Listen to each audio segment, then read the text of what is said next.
নমস্কার, তোমাদের সব্বাইকে জানাই পালগিন্নি ইউটিউব চ্যানেলে স্বাগতম। আমার এই প্রথম বড় ব্লগটা আমি দিচ্ছি আমার সোনা বাবার জন্মদিন উপলক্ষে।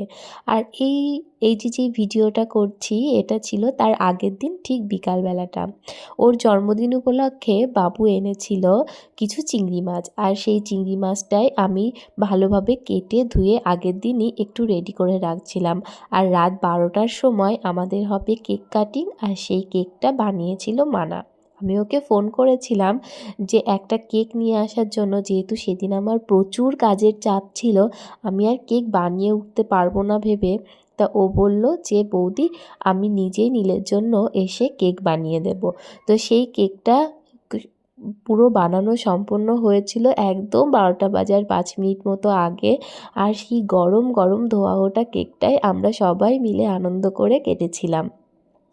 আর এদিকে পরের দিন সকালবেলা ঘুম থেকে উঠে আমি লুচি আর আলুর তরকারি বানানোর জন্য প্রিপারেশন শুরু করে দিয়েছিলাম। সকালবেলাটা আমি পুজো করতে পারবো না, তাই আমার বড় ননদকে বলেছিলাম পুজোটা করতে। ও ঠাকুরের কাছে লুচি সুজি করে দিয়েছিল, আর আমি এদিকে আবার লুচি আর আলুর তরকারি করেছিলাম। দুপুরের খাওয়াটা তো এখন শীতের জন্য খুব বেলাটা ছোটও হয়ে গেছে, দুপুরের খাওয়ার সময়টাও বেশ তাড়াতাড়ি চলে আসে, তাই দুপুরের খাবার দাবারও আমি ওদিকে বসিয়ে দিয়েছিলাম। আর এদিকে প্রণাম পর্ব সেরে সোনা বাবা আর টুনটুনি বসে গেছে খাবার খেতে। ও তো এত এক্সাইটেড খাবার দেখে, আমি এত ভালোভাবে সাজিয়ে দিয়েছি, ও কোনটা ছেড়ে কোনটা খাবে বুঝতে পারছে না। প্রথমেই নিজে হাত দিয়ে কিছুটা খেয়ে নিল, তারপরে বাদবাকিটা আমি ওকে খাইয়ে দিলাম। জন্মদিনের জন্য নতুন একটা জামাও ওকে পরিয়েছিলাম, আর এই জামাটা ওকে দিয়েছিল ওর মাসিমণি পুজোতে। কিন্তু পুজোর মধ্যে এত জামা হয়ে গেছিলো আর এই জামাটা পরানো হয়নি, তাই ভাবলাম যে এই নতুন জামাটাই, আর নতুন না কিনে এখন এই মাসিমণির জামাটাই ওকে পরিয়ে দিই।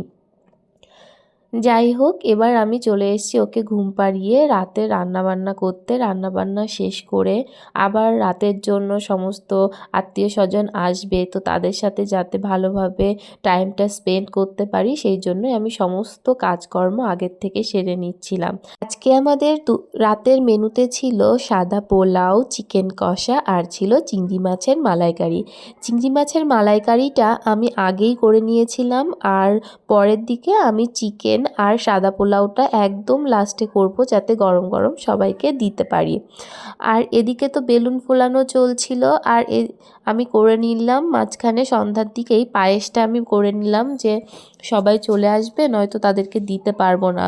আর বাচ্চাদের তো বেলুন নিয়ে খুব আনন্দ, এই বেলুনগুলো ফোলানো, বেলুন সাজানো, এগুলোই যেন ওদের মেন আকর্ষণ। আর বেলুন ফোলানোর দায়িত্বে সবসময়ই আমার ছোটো ননদই থাকে, ওই সমস্তটা করেছিল অ্যারেঞ্জমেন্ট, কিভাবে সাজাবে, কিভাবে কি করবে না করবে।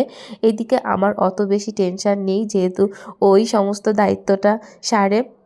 আর সন্ধ্যার চা খাওয়াটা কি ছেড়ে দেওয়া যায় বলো? সন্ধ্যার চাও আমার সোনা বাবা খেয়ে নিয়েছে, আর এই যে রেডি হয়ে বাবার কোলে ঘুরছে। এই যে আমাদের কেক একদম রেডি, কেক নিয়ে হাজিরও হয়ে গেছে মানা। আর এই যে কেকটা ছিল এইবার থিম কেক, সেটা মিও আমুর থেকে নেওয়া হয়েছিল। ট্রেনের থিম দিয়েই আমরা কেকটা করেছিলাম। আমরা যখন ক্যাটালগ দেখি, আমার সোনা বাবা এই ট্রেনের থিমের কেকটাই পছন্দ করেছিল, কারণ ওর এই 5-6 মাস ধরে ট্রেন গাড়ির প্রতি খুব ফ্যাসিনেশন কাজ করছে। ও ট্রেন গাড়ির প্রতি একটা আলাদাই যেন আবেগ কাজ করে, ট্রেন দেখলেও ভীষণ এক্সাইটেড হয়ে যায়। তো সেই জন্য, আর এবার মনে হচ্ছে থিমের সঙ্গে সঙ্গে গিফটগুলোও কেমন ট্রেনেরই হয়ে যাচ্ছে। ওকে এখানে ওর ছোট জামাই একটা ট্রেন গিফটও করেছে। এই ট্রেন গাড়িটা বাবুও অনেক দিন ধরে বলছিল ওকে এরকম একটা ট্রেন গাড়ি কিনে দিতে হবে, ও ট্রেন গাড়ি এত পছন্দ করে। আর এই যে যাকে দেখছো, এই হচ্ছে আমার বড় ননদ। আমার বড় ননদ সেজে গুজে আমার ব্লগে আসবে দেখে বলেছিল, সেজে গুজে আমি যখন থাকবো তখন আমি প্রথম তোমার ব্লগে যাব। তো যাই হোক, সবাই এখন সাজগোজ অবস্থাতেই আছে।